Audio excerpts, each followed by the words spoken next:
What's going on? Welcome into Practical Wellness Radio. I'm your host, Ted, and today on the pod, it's just Cody and I. Cody recently just got back from a trip out to California where he attended something called the Hold the Standard Summit. And this was a really cool adventure for Cody to head out there.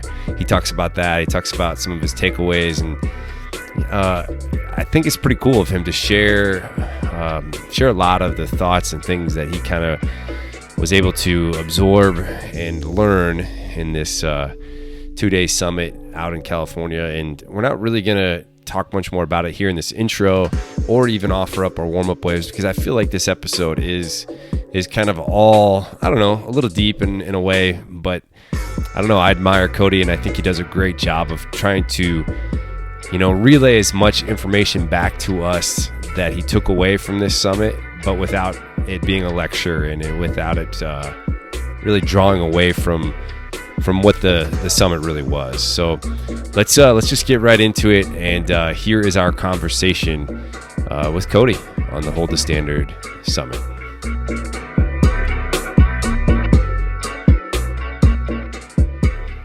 All right, and welcome in. This is Ted, and I got Coach Cody here. We're actually talking about Cody went to California just this past weekend. We're recording this a little early because separate story. I'm doing RAGBRAI, so I'll be gone all that week of RAGBRAI. So we're just trying to get a Wi-Fi signal in a cornfield. It is at times, yeah, and I'm going to be probably very, very sunburnt and tired for most of the week. So I don't know how that makes for podcasting, but in much cooler news, Cody was just in California, and he went out there for what's called the Hold the Standard Summit. This is something that Cody and I are well aware of, and I was really, really pumped for Cody to head out there. But Cody, let's just have you start and take it away, man. Tell us just first about your first. Have you ever been to California before? No, I haven't. I guess like even just this month, I've been to the kind of the West more than I ever have. We went to Seattle, and we're at Mount Rainier, and then we traveled up to Glacier National Park. So I've been traveling, but I've never been to California specifically, like almost directly west, a little bit south. So it's kind of a new place for me, a new experience. And it was interesting. Flew right into LAX and was plopped right down into Venice Beach, like basically right on the boardwalk. So it was definitely an experience. Venice Beach, California. You've been there, right? Yeah, it's awesome. It's kind of like, I don't think I could ever see myself living there, but I really enjoyed it. I felt like I was in a different country a little bit. Like I've been to Europe. I've been lucky enough to go to Europe a few times, and it feels a little like culturally like shocking, like Europe. Like I felt that for sure. Yeah, I felt that. It's like a combination of Europe and Mexico almost. And I don't know if that makes any sense whatsoever, but just I can very see that. Different. It's kind of a place you have to go, I think, to get. It's funny. Like I went to this summit, and like I got there like late Friday night because it's a weekend thing. It's a Saturday, Sunday thing. So I got there late Friday night in terms of just flying in and just kind of how the schedule worked out. And I kind of missed like there was kind of a preamble, a little meetup, casual meetup that I couldn't make. So, I got there and we basically went right to the hotel and, got up in the morning. I decided to walk. I was pretty close to the venue, and I walked there and kind of took everything in, and about a 25-minute walk. And I walk in, I was kind of talking to people at this summit, and most of them are from California, as like the event's in California. So that's just kind of the way it is. And some of them were maybe from an hour north, an hour south, or somewhere like lived a few miles away. And they all said like, "Oh, wow, this is your first experience of California. This is like I don't know, 5-block radius that you're in right now is like unique, and it's even weird to us." Like they even said that like this place is weird to us, and I live like 5 miles away. That's crazy. So that was kind of an interesting thing because stay in Venice Beach? Or where was? Yes, basically like I stayed right next to Marina Del Rey. Yeah. And it's a pretty nice spot. Yeah, just a little. Well, it'd be a little north. So our spot was just slightly north, like half a mile north of Marina Del Rey. Okay, I could be. And then it's like all basically the same area, right? So you're walking from one to the next. And it was really cool. It was like slight culture shock just from me being from Iowa and not having really traveled to a big city at all, And even though I saw a small part of LA, it it was educational, and I Yeah. enjoyed it quite a bit. Again, like I don't think I'd want to live there, but Yeah. it was cool. It was really cool. Yeah. What was your situation? Why were you in So we were just there 2 summers that ago. area? We Yeah. we went there in July, 2019? just 2 years ago. And this was just like a vacation that Amy and I had kind of planned for a while, and we finally did it. So we only had the one kid at the time. Holiday would have been a year and a half. Yeah. Year and a half old. And we actually flew into San Francisco. We spent 3 nights, I believe, in San Francisco. I'd also never been to California. I think Amy had kind of been there just like short-term visiting as like a young kid. But I'd never been to California either. We flew into San Francisco. We were there for 3 nights. We stayed in a hotel, and San Francisco's cool. You know, like we stayed, I can't even remember now what it's called. I'm feeling dumb, but we stayed right by the harbor, and I like San Francisco. San Francisco is cool in a way where you can be, San Francisco just has it all. Like there's Little Italy, there's Chinatown, there's like this old district downtown, and then you're on the harbor too, and it's just really scenic. Like Golden Gate Bridge is beautiful, the Little Bay is beautiful, and we loved it. We crossed the bay. We went over to there's a big park right across Golden Gate Bridge. I can't remember what it is. It's right by Sausalito. I had tacos, and it was awesome. And then we kind of just drove that scenic Highway 1 down. Yeah. Like we took the scenic route, and we literally drove along the ocean and just stopped at cities along the way. And I believe we stopped and we drove through Santa Cruz. We stopped in, Monterey, Carmel by the Sea. One of my favorite points was Big Sur National Forest, National Park, whatever it's called. And we also made that trek through Venice. We were there for a day. We didn't stop, but we left early from where we were staying the night before. And we did the boardwalk. We went out to eat there. I think maybe grabbed coffee, and then we headed back. And then I think we stayed just south of there again. And we stayed, where did you say you stayed? Marina Del Rey. I think we talked about this. Didn't you stay somewhere over there? Yeah, so it wasn't Marina Del Rey. I think there's another Del Rey, if that sounds interesting enough. What's it called? Just south of there. So that's why I was confused. I'm looking. Playa del Rey. We stayed just in Playa del Rey, which is just So it kind of goes from north to south. Marina del Rey, Venice, and then Playa del Rey is where we stayed, and then we spent one more night, and then we spent the last 2 or 3 nights, I believe, in San Diego, and we did the San Diego Zoo, and San Diego was really cool too. And this was before the pandemic, so we were out, walking around, went to the zoo, and it was like our last kind of like awesome trip, and we'd love to go again. I actually really enjoyed it. We talked about our next trip. We would maybe go and fly into San Francisco and then go north. Like you said, you were kind of north of there, right? And then do Redwood National Forest and kind of work our way up, maybe as far as Mount Rainier. We don't know. But it's really cool out there. And so for those that might not know, the summit that Cody attended is hosted by a guy named Logan Gelbrick, and he owns a gym in Venice. So that's the connection, right? Yeah. And he's, I don't know, he's kind of one of my online like mentors. I don't know if like idolize is the right word. It's like a little too of a strong word, but I definitely look up to him as both a coach, but also as an entrepreneur. He owns several kind of Deuce branded gyms in the area, I think 3 or 4. And then he obviously has a strong online presence. He does a lot of coaches development, business development stuff. He has some stake in some other businesses, so he like owns a what would you call it? A marketing agency, I suppose, called the Agency Standard.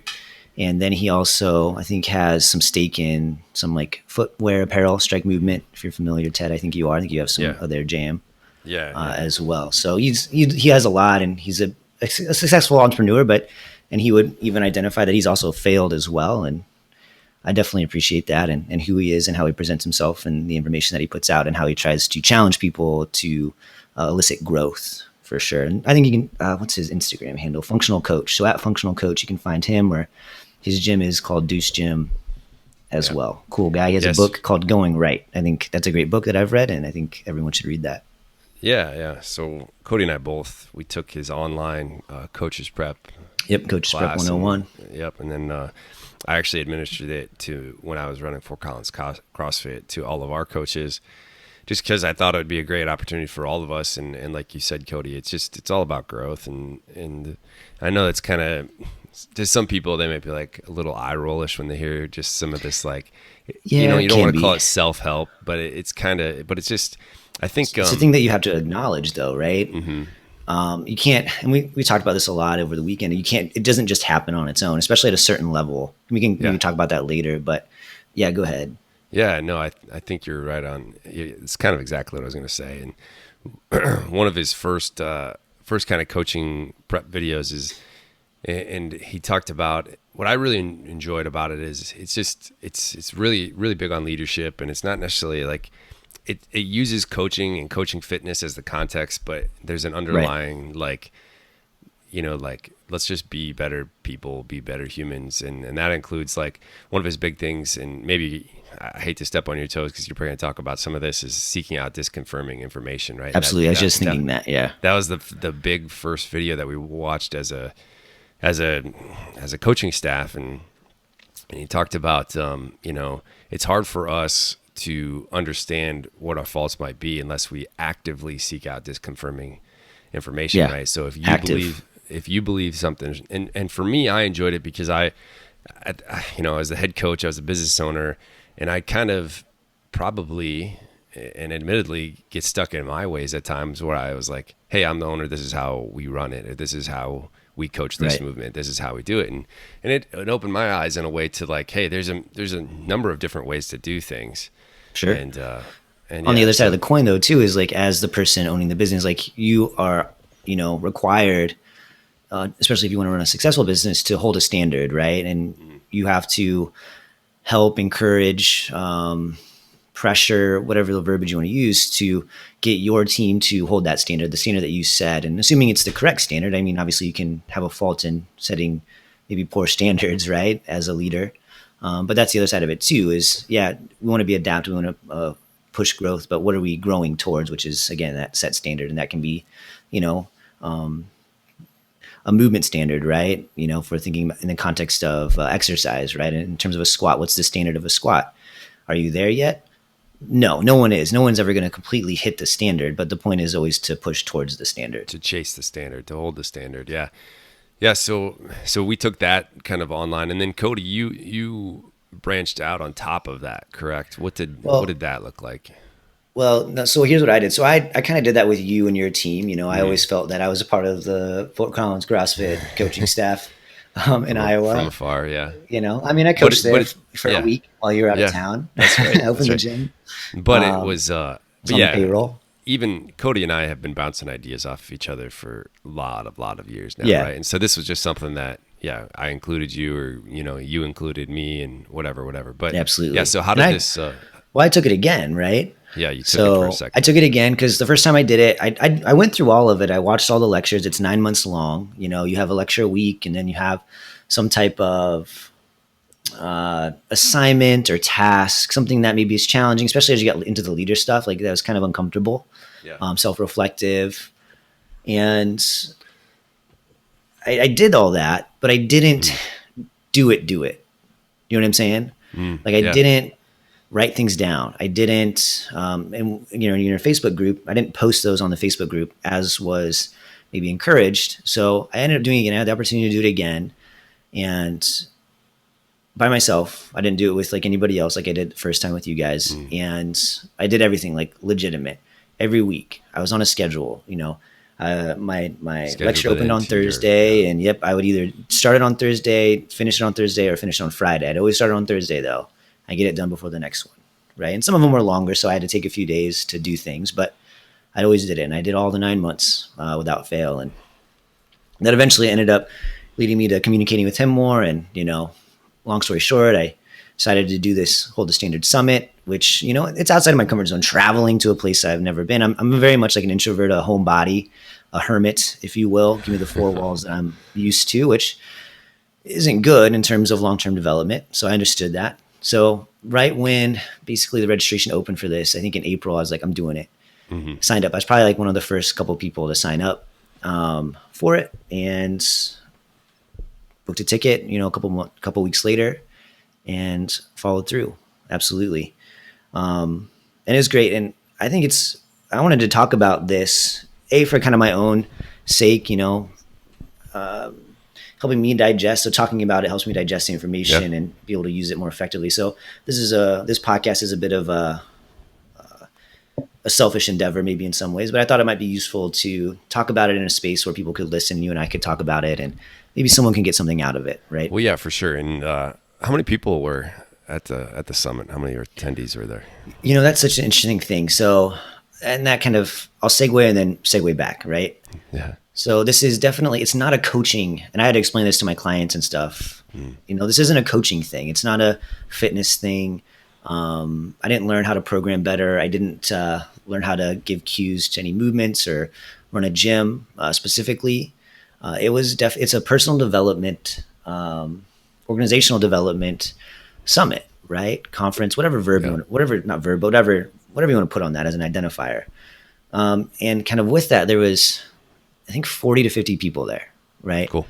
And I would say a quarter or less were coaches or gym based. That's great. That was my next question. Yeah. So it wasn't very many. It was very diverse. It was pretty crazy, actually. So the guy I sat next to, he was, from my understanding, and keep in mind, like, this is me regurgitating or reflecting off of them and out into this space. So I apologize if I don't get anything right or something is off. But he was a photographer. He did advertisements, and it sounds like, and even just following him on Instagram now, some high level like jewelry stuff in the area. Oh, cool. He lives like an hour away or hour and a half away from where we were at. Really cool, right guy. Talked to him. He lived in New York, kind of lived the surf life in New York. Wasn't his vibe. Moved to LA area, and then that's kind of been where he's been at for, like, I think maybe 20 years now. But he was someone that I kind of initially talked to, sat next to give you more diversity. There was a high level chef there. That was interesting. Yeah. There was like an accountant. There were chiros and PTs. There were obviously gym owners and coaches of varying experiences and modalities. There was, there was this, she was a dentist until recently. This is interesting. She sat behind me. She was a dentist, and then a couple months ago, she decided she wasn't vibing it anymore. She had been doing like CrossFit and fitness and things, and started to get into, I think, massage therapy, and did all that schooling. And then that was kind of her primary thing. And then just decided to start coaching a couple months ago at a CrossFit gym. And she decided to move from the LA area up to Idaho. Her and her husband both, like, kind of just quit their jobs or whatever. And they both moved to this gym to coach at a CrossFit gym. I thought that was really cool and really interesting. And she'd only been doing it for a couple of months. So she's fresh. She was really fresh. And she was older than me. Like, which I thought was brave of her, like, to change careers as well. What else? Especially without the foundation of, that in the background. I mean, it's like, I don't know if she's a dentist or dental hygienist, but obviously a smart person if you're going to go, like you said, through dentist school or dental, whatever, obviously an intelligent thing. I do think it's interesting. And, I hate to reiterate it because you have said this before, but so this guy who's running the course, his background, he also was a professional baseball player for a short time. Just to give it a little bit more context, like his life is kind of laid out and been kind of on the fitness trail. But as performance, whatever. But as you and I both know, like, to run a super, super highly successful gym, like, it doesn't really happen by accident. Like, you have to be a pretty damn, like, driven and intelligent individual. It's one of the hardest things to, especially for being a successful, like, you can get by, right? Yeah, you can get by. Exactly. Willow Creek, as an example, I'll use myself as an example. Willow Creek got by. We weren't as a business successful because we didn't really pay ourselves. So that would be a mark of not success, right? To be honest. Yeah. Right. We could pay the bills, right? And pay a coach or two, But before I get too much change, just because I think there's some really cool people there that I want to highlight. Yeah, continue. Sorry. So, and we did these breakout groups, so I kind of got to know some of them a little more personally, and then even during lunch as well. So, I mean, there was a woman there. She worked at a mental health organization, and she did a lot of their promotional stuff. So that was another one. And then I thought another unique one was there was this woman there. She was in one of my small groups. She owns, I think she's the only person in her business currently. She's a business of one, a whiskey, like a business, like a tasting business. She makes her own whiskey. I thought that was really interesting and cool as well. Right. And again, like their focus isn't, I think, and she was fit, right? So she had that definitely, maybe that's where she came across this originally, but her business was very unrelated to mine. I think the most unique thing, and it's funny, right before I even talk about this, there's one of the exercises that we did. We shared kind of our organization, our business with the person next to us. And we drew this picture and like, can you articulate what your business is and what they do and what your mission is in a picture, or even just some verbiage, right, as well, without actually just writing it out and then reciting it. So we did that and we shared with the person next to us, and we did all that. And he called someone, and instead of someone he was familiar with, so he didn't put anybody like on the spotlight or on blast that couldn't handle it. And he's like, hey, can you articulate to the group what your partner's like business is? And kind of the whole idea in this exercise was that no one can articulate this as well as you. Yeah. So keep that in mind, like as I'm talking about other people or even the summit in general, like I'm not doing it a service by explaining what it is on my own, right? So again, I encourage everybody to check it out. But with that being said, he does so Logan, the owner of Deuce Gym and the person running this, he is doing something new where he's taking recently incarcerated people and injecting them into his community at the gym, giving them opportunities to grow, right, and learn. And there was a handful of those individuals there. And the one that I spoke to the most, he's in my group, he, got out of jail or prison, I should say, in October. So he's just fresh out. And he didn't have he didn't have a job. He didn't have anything specific going on, but he was working on things. And I thought it was so powerful. He's working on like this t-shirt business. He's working on a documentary about long-term incarceration and the effects that it can have on an individual. Yeah. I thought that was so powerful. And just kind of how he talked about like kind of assimilating back into the world, because he had been in prison for 16 to 20 years. Jeez. Wow. And it was a high level prison. Like it was, I think, a level 4. Yeah. And he was my favorite person there. He's the nicest guy. Yeah. And everyone was super nice. Yeah. Right. But he was like the nicest guy, and I appreciated him so much. And I thought that was really powerful as well. Again, just to kind of highlight the diversity at this event. Right. It's not just for one person. It's for everybody, because everyone can learn from this and the things that he's talking about and the things that he's challenging us to do. Yeah, that's really cool. That's really interesting. That is definitely some diversity. I mean, when you first tell me that, I'm like, man, I can't even imagine, going away to prison for 6 months, let alone, decades and how the world has changed just in my lifetime. I'm 34 years old, He's, I think, 36. So he's 2 years older than you, right? Crazy. Yeah. And so, tell us more about, kind of maybe just a little nuts and bolts. Like you said, you're not trying to articulate and you're not trying to, I'm not trying to like teach the information. Give this, for lack of a better term, seminar or lecture, No, but like not.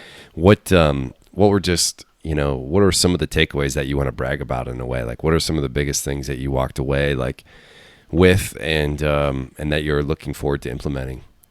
Well, I think I'm going to leave some of it kind of close to my chest because it's business related. You should. So there was a lot of that, especially on the second day, like some more actionable stuff. But I think in terms of like the podcast and what everybody can probably take away, is just kind of the idea of self-reflection. And again, we talked about this earlier, that that very much seeking of disconfirming information from what we already know, getting outside of our bubble, whether that's like how I did in travel, right, to California and be around, people I had never met before. I'm like the only person from Iowa. There's very few people outside of that particular area. So even just that, or just obviously like our belief system and things like that, always trying to kind of break the systems to grow and expand. And kind of the thing he kicked off with was outside of that, right, this growth mindset. And we talked about that was a kind of a common thread, just always in that growth mindset. But one of the things that I think people can maybe latch onto is this idea of technical information and adaptive, right? And to describe what technical is basically anything that you can look up on Google. Yeah, facts.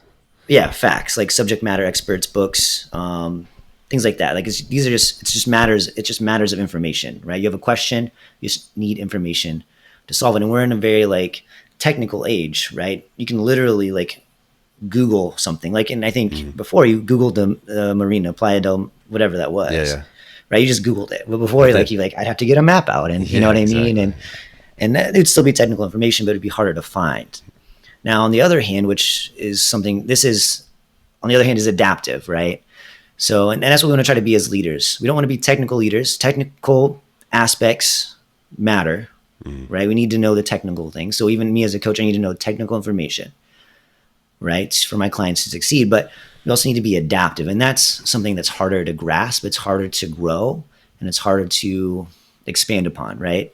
And kind of the big example of adaptive problems would be global warming, right?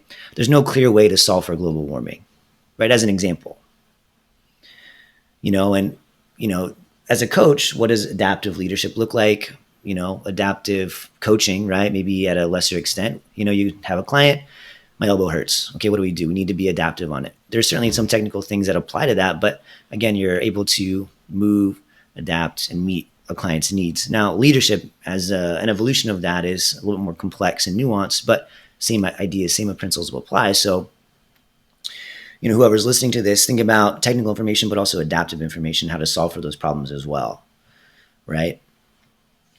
You take the technical information and you just, you're learning how to apply it to, individuals, to scenarios, to whatever it might be.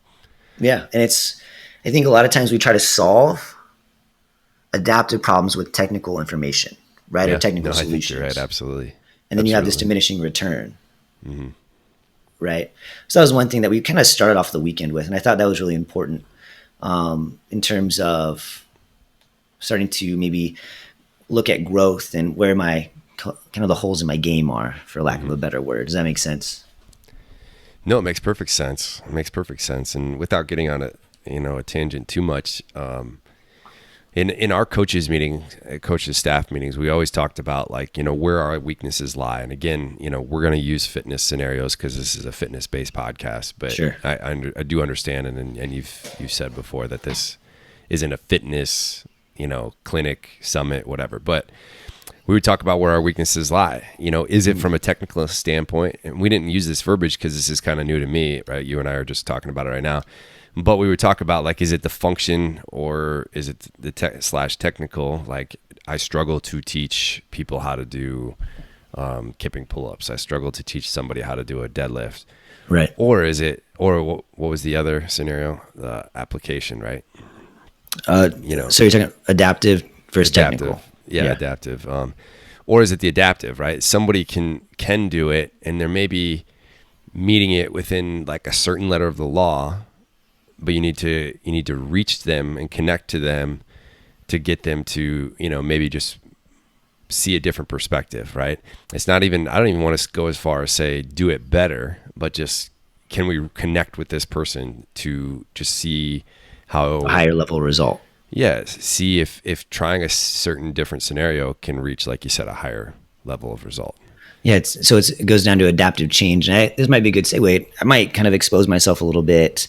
So we did an exercise about adaptive change. Do you mind if I kind of take us through Let's it? do it. Yeah. No, this is so. This is an exercise that I did. I'll use actually my goal, my improvement goal. So we identified an improvement goal that we have. So this will make more sense as I go through it. So here's my improvement goal. And excuse me if there's any, I'm reading this and I wrote it quickly and I have poor handwriting, just as a side note. But my improvement goal is I need to put myself out in the world more, expose myself to new growth opportunities, people, places, experiences. And that was something that I was really thinking about as, again, I was sitting in that chair, halfway across the country, not knowing anybody. Because again, this was at the beginning of the weekend and I was still kind of in the culture shock headspace.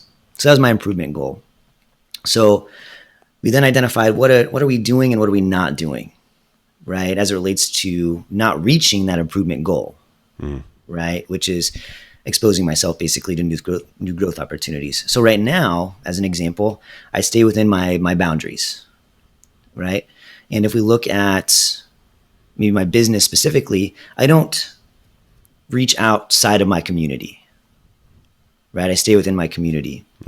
I typically don't wait to move being like action, like an action word in terms of starting a new task or whatever the case may be, until I'm sure of success. Like I have to be like, okay, I know this is going to work. I'm pretty sure it's going to work. Like I feel pretty confident in it, but I don't take that many risks as it relates to that area. And then I also wrote down, so I rely a high amount on people around me for support before I can take action, right? I don't have that self-confidence to maybe take action myself. So an example like you would be an example of this. I'm like, hey, Ted, here's an idea. What do you think about that? And if I don't like have your like, yeah, let's like, that's a good idea, I am pretty hesitant, right? Or even with my significant other, Julia, and even going to California is an example of this. I was like, I don't feel comfortable traveling by myself, going to this new place, even booking the tickets for the airplane, right? I was like, would you come with me and you can hang out, right? Go to Joshua Tree and things like that. And she said, yes. So again, there's an example of me using that as a crutch to do something, right? Yeah. So those are the things that I'm doing and not doing that are perpetuating my resistance to change, right? Yeah, that's good. And then if I'm just going to interject and just, kind of pick your brain on it. So when you say the word crutch, that kind of has a negative connotation, but at the same time, I don't think you need to look at it, and maybe you aren't, as a negative manner. You're a pretty positive dude, so I don't think you are like beating yourself up a whole world about this. No. Also, here, maybe you will get to this, and I'm gonna step on your toes again too. But like, was it discussed, or do you feel sometimes that, again, the way you kind of brought these up, it doesn't come off as like these are things that I don't necessarily love about myself, but it comes up. This is partly who I am, right? Yeah, exactly. It comes up in a way where you're just acknowledging, and that's kind of exactly the point I was going to make. You're just acknowledging it, right? And the thing that I wanted to say when I said I didn't want to step on your toes, and maybe you're going to talk about this, is do you feel like because of these scenarios, you have different strengths than other individuals? Like, sure. Like I am. So let's say, for example, you're hesitant to, move again towards a task until you are fairly certain that it will be successful. Now, I would say, maybe Cody, you are successfher because of that, right? And so, absolutely, whereas you might see it as a bit of a fault at times, at other times, maybe a lot of the success that you've had in your life is because of this thought, And that could be, right? But it's always contextual, it's always situational. And I was going to talk about this in a little bit in terms of like personal developmental stages. Is you're always this, but what else, right? How do I grow from this? And even if you grow beyond this, you're still this thing, right? So if I can work on this particular barricade, right? Potentially, right? Yeah. I can still be this, but I can also be something else. Yeah. You know what I mean? I can still ask Ted for support and encouragement and ideas and things like that, and build that confidence through that, but I don't need it. You know what I mean? Does that make sense? No, I think it's good. And I think, again, not to get off on too much of a tangent, you'll have to bring me back here if I'm getting too distracted. But I'll get you. I think a lot of people can relate to like human connection and relationships or whatever, right? And so, for example, I met my wife. We like started talking. We started hanging out. And you really don't like become a thing until the two of you are both really confident that you are a thing, right? Like, right. And that's kind of like what you're saying is, for good reason, we should say as well. Yeah, for good reason, absolutely. Absolutely. And it's one Who's of those Ted? things. I know. Yeah, no, it's one of those things. Like I joked about it just this past weekend. One of my good buddies came out and visited, and I was like, man, can you imagine? Greg, you're listening to this. I know you didn't come to see me, and I noted that. No, yeah. So for example, his younger sister and I are about the same age, and she had a boyfriend, and so Greg came out to meet her boyfriend, and I was like, man, and we talked about this before, Greg and I was like, can you imagine dating like now, and like how awful that and how difficult that would be in your mid-30s and whatever, and you kind of just, I was fortunate enough to to fall into it with my wife now. But then, so I've just gone off on a complete tangent. Absolutely. But the point I was going to make is like, now we have 2 kids, and it's one of those things, like, I wasn't certain at all that I could be a good dad. Right. Until they're like, here's a kid. And you're like, well, I'm just going to have to make the most out of it and learn as I go and figure it out as I go. Whereas, growth. Yeah, exactly. Whereas a lot of times, like, whether we're trying to establish what we want our career to be, for the rest of our life, or who we want to spend the rest of our life with, like, there's some different, like, scenarios that kind of present themselves where you can kind of test the water a little bit, right? And you can wait till you're certain of success before you ask somebody out, or before you propose to your wife, or before you apply for a job. But when you're handed a kid, it's the kind of other end of the spectrum where it's like, hey, like, this new thing that is very, very important to me, I have 0 experience in, but I'm going to try the best to make it work. So tangent complete, ended, continue. I mean, but it all makes sense. And I'll get us back, to the exercise, but, it's always about pushing ourselves forward. And that's kind of the purpose of this. So to come back on a hard segue here, we identify what we're doing and not doing that isn't pushing us towards this improvement goal or this adaptive change.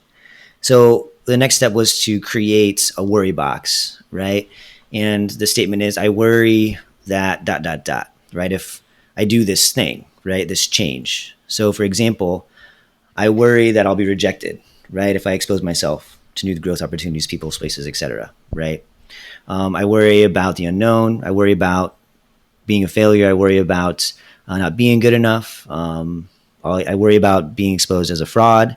I worry that I'll be disliked. I worry that I'll leave my current community behind or alienate them as well. Right? So that's just kind of like the list of worries that I just wrote down, right? Yeah. When I thought about this. And then we look at hidden competing commitments. Right. So another, barrier of change. Right. So a hidden competing commitment that I have to not put myself out there more, to stay within my current community, is that I'm committed to putting energy into my current circle or community, to improve its growth and the satisfaction of the people that I'm around, whether that's a client, a friend, or a significant other. Right. I'm committed to utilizing my current skills to create positivity. Right. I'm committed to focusing on one individual at a time is another example. So these are all positives, right? As they should be. They sound positive, but they're hidden, again, emphasize on hidden competing commitments to that improvement goal that I have, right? And then we look at assumptions, right? What assumptions am I making about this improvement goal? So an example that I have, if, and this is an if-then statement, if I reach out past my current community, then I will lose the community that I worked so hard to build. Right. That's an assumption that I have. Whether that's true or not, I don't know. But that's just what it's in the back of my mind. Right. So there's some more to it in terms of like what I wrote down, but that's kind of the gist of it. So then you can start to build this new perspective maybe of you as an individual, right? And how to elicit this change. And one example that he used to give you more information and context was his improvement goal was to develop more personal, and this is his specific goal. So again, third party here, explaining someone else's thing, right? Repeating, no, it's fine. Yeah, exactly. So, and I didn't write this down, it's off the top of my head. But his improvement goal was to create boundaries, right? And to develop higher level relationships, individual relationships. Yeah. Right. And kind of the crux of things, I won't go through the whole exercise with his, because again, it's not fair to him, but the whole crux of it was that he was very busy. He had trouble saying no, right? If someone asked him, hey, do you have a minute? He'd always say yes, even though he didn't have a minute, right? And as basically a serial entrepreneur, having multiple businesses, a very successful gym, he has full-time employees that make 6 figures, things like that. Like, he's always on the go, doing podcasts, things like that. So his assumption was that if he said no, that people would perceive him as being an asshole, as an example. So then he went through that same framework. And again, you just try to break it, right? Seek disconfirming information. His assumptions were that so it's an if then, if he said no, right, to maybe an employee that needed his time, right? You know, like, hey, do you have a minute? As he's walking into the gym real quick and he's super busy, doesn't have the minute, he would typically say yes. So if he said no, then that employee would then see him as maybe an asshole or a jerk. And that's something that that was really hard for him to digest, right, as an individual. So that's an example. And kind of this is all getting towards personal evolution, right? And I'm not going to go through them all, but there's basically 5 stages of personal evolution, like, as an individual, right? And stage 3, we'll start with stage 3 because stage 1 and 2 are basically just developmental, right? I think adolescent, things like that. That everybody goes through, more or less. So stage 3 is kind of where everyone stops, or most people stop, which is socialized. And this can be kind of deemed as the fan or the follower, right? It's very much like driven by social norms and constructs, which is good, right? We know that, what's an example? We all agree in the community that we shouldn't steal from each other, right? That'd be socialized. Yeah. An example of, right? We all agree. And it's very, I don't know, I guess label based as an example. So the example I have is a conservative Catholic CrossFitter that's in a car club. So that person identifies as those things, and that's what their socialization is. Mm-hmm. Right? So the evolution of that, and about, I don't know, 55, 58% of the population are within that. Okay? Now, stage 4 of personal evolution would be self-authoring, right? And then the kind of the label or the picture you can have is like the guru or a thought leader, right? Someone that creates, right? Distance from socialized, allegiances to take a, I don't know, unique personal frame. So unique is kind of the word, right? It's the teacher that creates or comes up with new ideas, right? And then creative people, artists. Yeah, they self-direct, right? Maybe it'd be a good word for that. And they take on maybe their own personal code. Mm-hmm.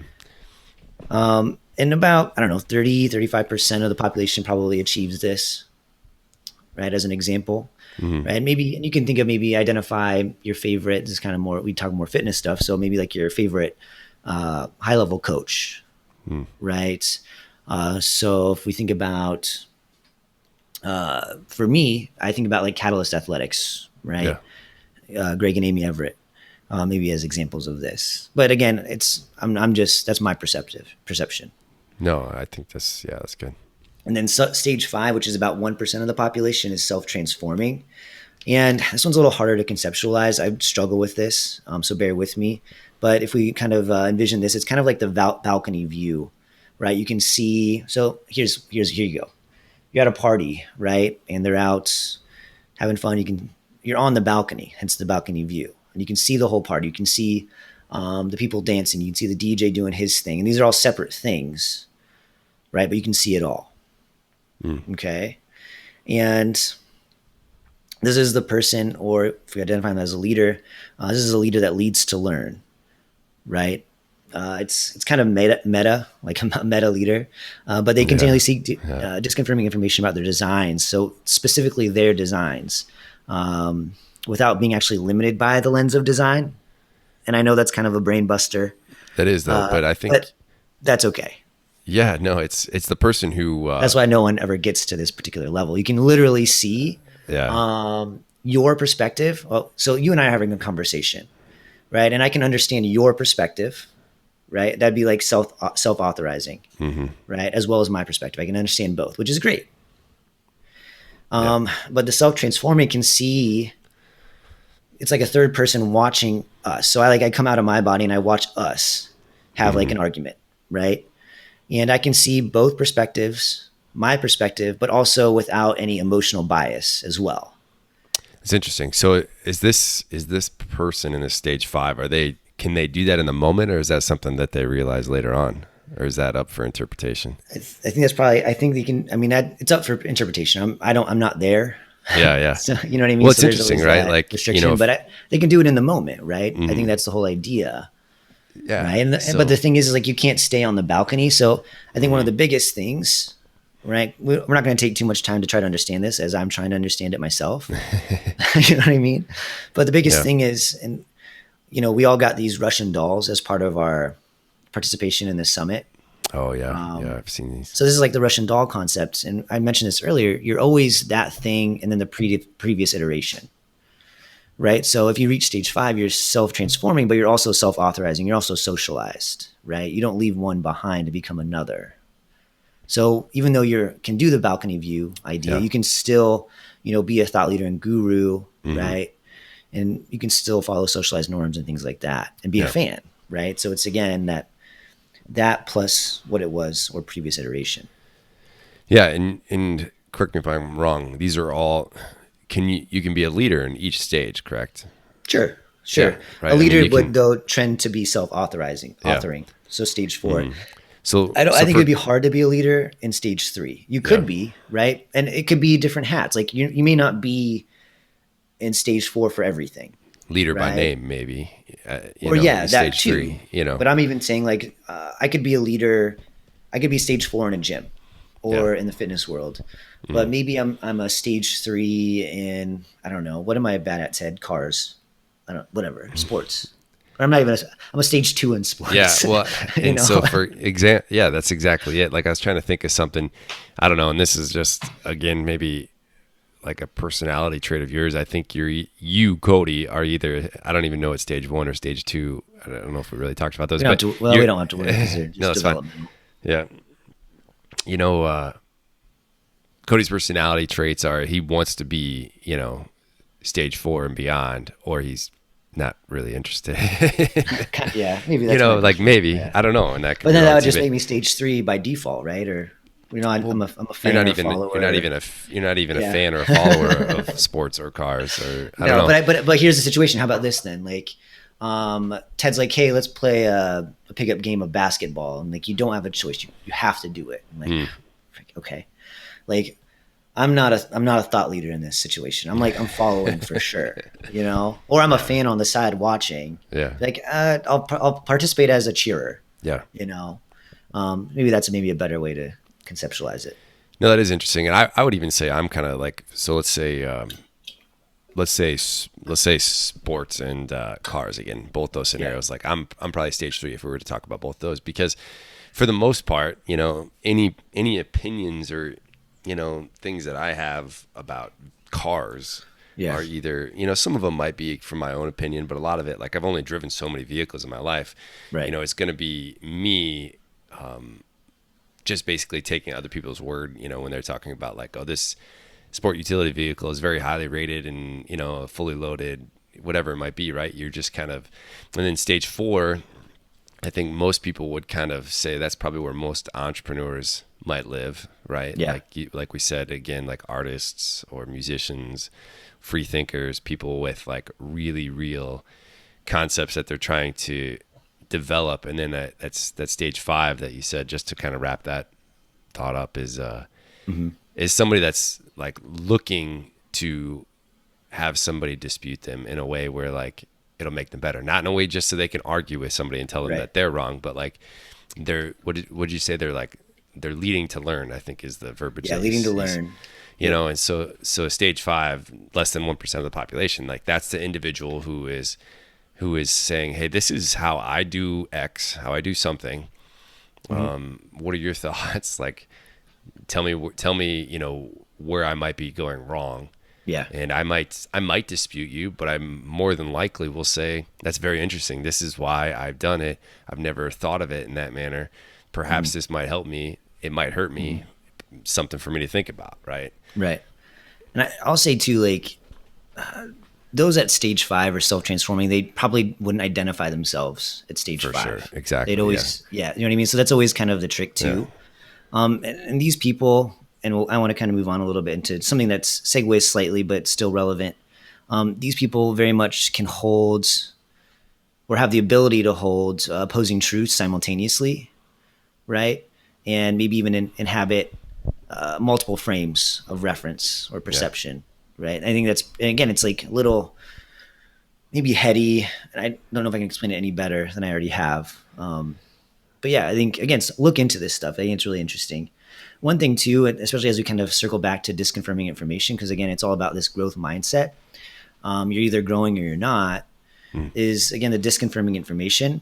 And there's basically 5 ways that we can seek disconfirming information. 5 perceptual ways. So the first is just having self-awareness, right? So we think about like meditation, right, is this. So I sit and I'm just self-aware. That's basically what meditation is in a nutshell. Simplified, but that's what it is, right?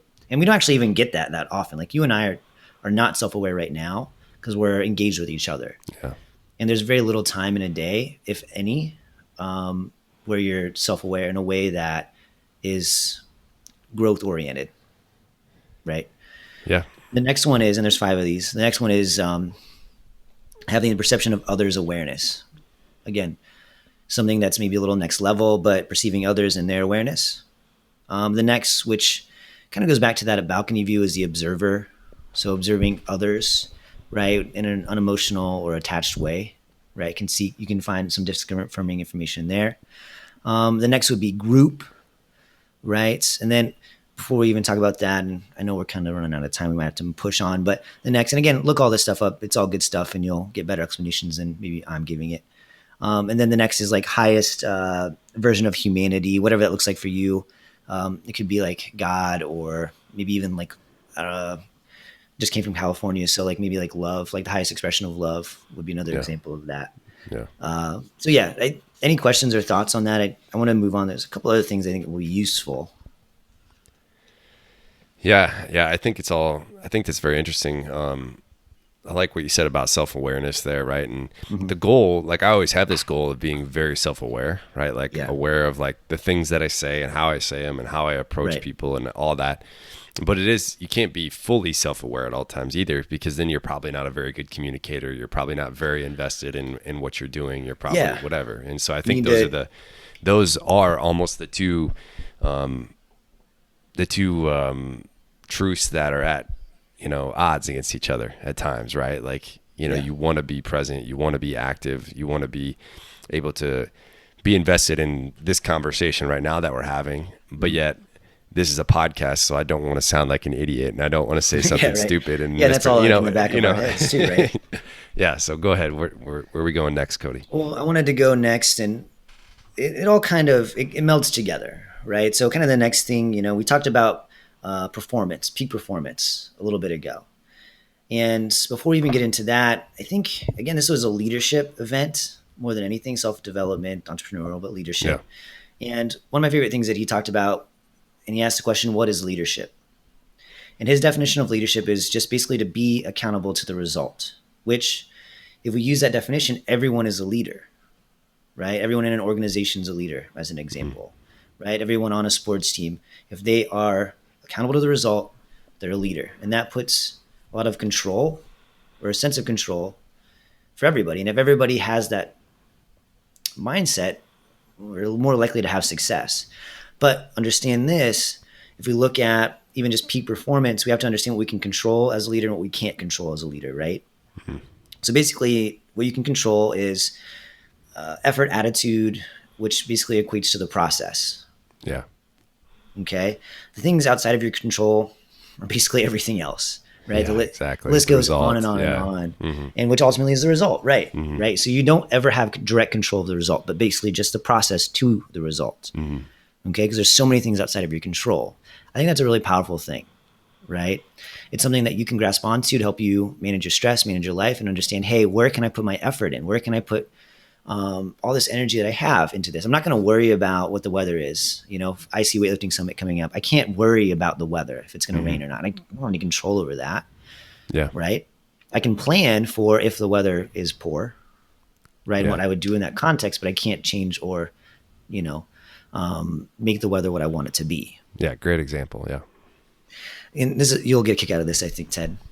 So one of our exercises, and we did this kind of as a group, more or less, but basically what the exercise was, understanding peak performance and identifying something that we can use as an example of this. And the example we used, we were in California, in LA. So the exercise was, how do I get a date with Cardi B by Friday? So identifying what's within my control. Okay. And this is supposed to be kind of a fun, maybe kind of silly, but driving home a point, right? Right. How do I get a date? Well, I can check to see if she's in town, right? Maybe get on her Instagram, basically cyber stalk, right? And we all kind of like laughed and like, this seems a little aggressive. And we're like, well, hey, we got a task. What do we got to do? And someone else said, keep calling her, or keep asking. Yeah. Like volume. Absolutely. And like starting to identify that, like, right. Send a direct message, find out what food she likes. Right. So when you take her there, she isn't like spaghetti. That's gross. No, this is over, right? Maybe she loves spaghetti. Who knows? But maybe she does. Who knows? Yeah. Like you can find that out. That's something that you're in control, potentially, or at least you can make the attempt, like the effort to do so. And obviously, you're in control of the process. Silly, absolutely. Right? Yeah. You can find out if she already has like a boyfriend or significant other, right? It might be kind of a shock if you're like, hey, like you get her on the phone, you do all this work, right? You contact her agent, you somehow get her phone number. You're like, hey, Cardi, it's me, Ted. You want to go out to the sushi place? I have a man. Yeah, exactly. Right. So those are things that are outside of your control. So she already has a boyfriend, her schedule, she's out of town. She, whatever, like that, you get the point, right? Yeah. So it's always about putting the effort in, and understanding that. But yeah, it's kind of funny. That is a funny little exercise, right? The process, right? Again, it just is all about, the process. And I would say too, for me, that is kind of, it is a lot of my love for sport in general, right? Like no matter what it is because a lot of times, and I think we talked about this actually on the podcast when Julia was with us, right? And she was a high school track athlete, and she still has maybe, some aspirations to, compete one day in an Olympic weightlifting meet or whatever that might be. Yeah. And I enjoy, and I think she said that she kind of agreed is I enjoy the process and being tested on the process, right? Like, sure. And at times, like even when I was younger in school, when I definitely applied myself, like I enjoyed being tested, especially if you were ready for the test, right? I mean, It was one thing if you weren't ready for the test, and I think like sport and all that other stuff is the same, quote again, process. Like you've prepared for this, let's see how well you've prepared against other people who also are trying to, apply their own process to it. Yeah. And this kind of is a nice shift into a quote. And he attributed this to himself as like, because someone asked like, who's the quote from? He's like, me. I mean, he kind of said it as a joke, and everyone laughed. But I don't know if it was true or not. So we'll give it to him. But he's like, write this down. Because I think this is a really good quote, especially once you understand it. We will not accept in victory that which we would not accept in defeat. And actually, I think that quote came from his college baseball team. I think he played for USC or UCLA. I can't remember. But I know those are two like very rival schools. So yeah, I think he played for San Diego. University of San Diego. Sorry, just kidding. Thanks, Ted. But this idea that you can win without always having the best effort or attitude. Yeah. Right. Some people are just successful, even though they did a shitty job of being, or getting there. You know what I mean? It could be a fluke. Right. And that's not a great way to grow. Mm-hmm. It's got a shelf life. Has a shelf life. Right. You don't want things to just happen and be a fluke. And it was an accident. There's not much reward. We won the championship by accident, right? You know what I mean? Like that's not very empowering. It's not. I don't know. It just doesn't spark joy, at least in me, right? In a way that's like, oh, great. Like I put all this. I tripped and I got a gold medal. Great. Yeah. There's not much reward in that. Whereas, right, you work for something, you strive for something, you're clearly the best, right? You're clearly the best in whatever scenario. Again, like business, relationship, sport, whatever it is, right? Right. It's like your Cardi B scenario. Like all of a sudden, every single male on the face of the planet dies. And you're like, "Sup, Cardi B?" Yeah, exactly. Yeah, it's an easy way to win that one. Right. But yeah, super important. Again, it's just like changing kind of your frame of mind, understanding these things, and how do I get from, and this again, going back to what we started with, is what's the standard and how do I get closer to meeting that standard, right? And if you ever get there, the idea is that you never get there, but so you're always pushing forward. You're never stopping. You never stop growing, right? As a result. Does that make sense? So I want my business the best it can be. I have a standard for it. Am I there yet? No, but I can keep going. I can keep trying, right? And I keep improving in that context, right? Well, that's great. Yeah. Continually making those choices. Well, that's great. I think, do you have anything else that you want to touch on before we wrap up here, Cody? Oh man. Yeah, I'll give you a book recommendation. Yeah, absolutely. So the great book. I read it a couple years ago. Carol Dweck is the author, Growth Mindset. And she talks a lot about some of this stuff. She basically identified two types of mindsets. One's the growth mindset, which we've referred to a lot. And that's basically the understanding that intelligence can be developed. Things can be learned, right? And these people tend to embrace changes, persist in the face of setbacks, see effort as the path of mastery or to mastery, learn from criticism, so on and so forth. And then there, on the other hand, is fixed mindset, or people that believe intelligence is static, right? And they tend to avoid challenges, give up easy, see effort as fruitless, ignore negative feedback, and feel threatened by maybe success of others. So check that out. I think it's a really powerful book. It's not too long of a read. If you're a reader, you can kind of work through it pretty dang well. Yeah, that is a good book. I recommend that for sure. That is a good book. I read that too. When I say I read it, I listened to it. I listen to books. I don't really read books, but I think I've told you that before. No, I think that growth mindset stuff is definitely something. And again, I think it is eye rollable when you talk about some of these like quote unquote self-help books, but at the same time, it's more like, I look at it more as like psychology or mental health. And like you said, when you're describing the book, like, it's not static. Like, intelligence isn't static. Like, for you to, the first step towards a growth mindset will be stop rolling your eyes at something like this and pick it up and read it. Because I think if you're living in that your resistance to read the book because of a growth mindset, like that's literally like identifying you as a fixed mindset person. For sure. But that's great. I think good marketing tactic, by the way. Yeah, there you go. I think I'd highly recommend that book to anybody. And Cody, I'm excited for you, man. I hope you really enjoyed your weekend. Yeah, it was great. And before we wrap up, we just need to say congrats to Cody and Julia, who recently got engaged. Wow. I don't know if we talked about it on the show yet, but I don't think maybe we'll have you tell that story, which I'm sure you're excited for on another episode. Yep. How awkward can I be? Yeah. I love the story.